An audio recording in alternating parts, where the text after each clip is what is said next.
The Story of the Pencil by Paulo Coelho. The grandchild was looking at his grandma writing a letter. Suddenly he asked, "Are you writing a story about us? Is it by chance a story about me?"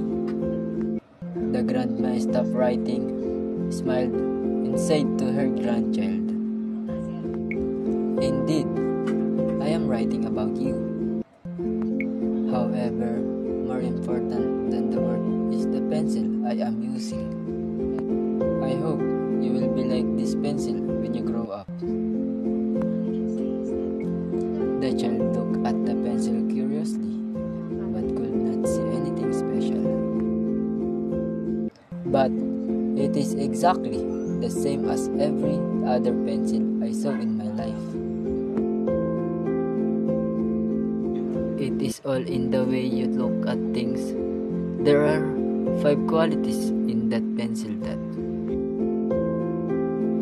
if you will be able to maintain, will make you a man in peace with the whole world. First quality, you can make big things, but never forget that there is a hand guiding your steps. This hand we call it God, and He will always have to address you towards His will. The second quality, sometimes I have to stop writing and use a sharpener. This makes the pencil suffer a little, but at the end, it will be sharper.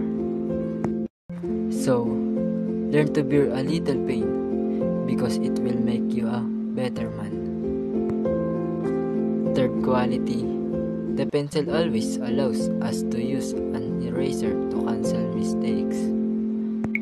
Understanding that correcting something we did is not necessarily a bad thing, but something fundamental to keep us on the right path. Fourth quality, what is really important in the pencil is not the wood or the shape, but the lid that is inside. So, be always careful of what happened inside of yourself.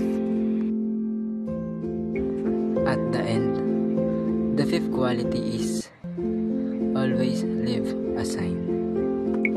In any case, be aware that everything you do in your life will leave trails. Try to be conscious of every single actions.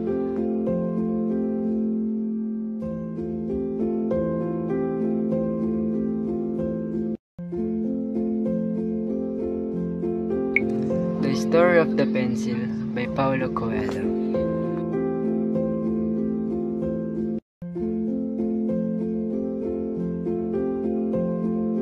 The summary of the story.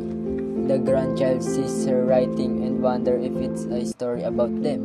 Instead of just telling a story, Grandma talks about her pencil. She says the pencil is special and hopes her grandchild will be like it when they grow up. The grandchild is confused because it looks like a normal pencil. Grandma explained that the pencil has 5 important qualities. This story is like a little moral lesson, designed to help you think about how you live your life.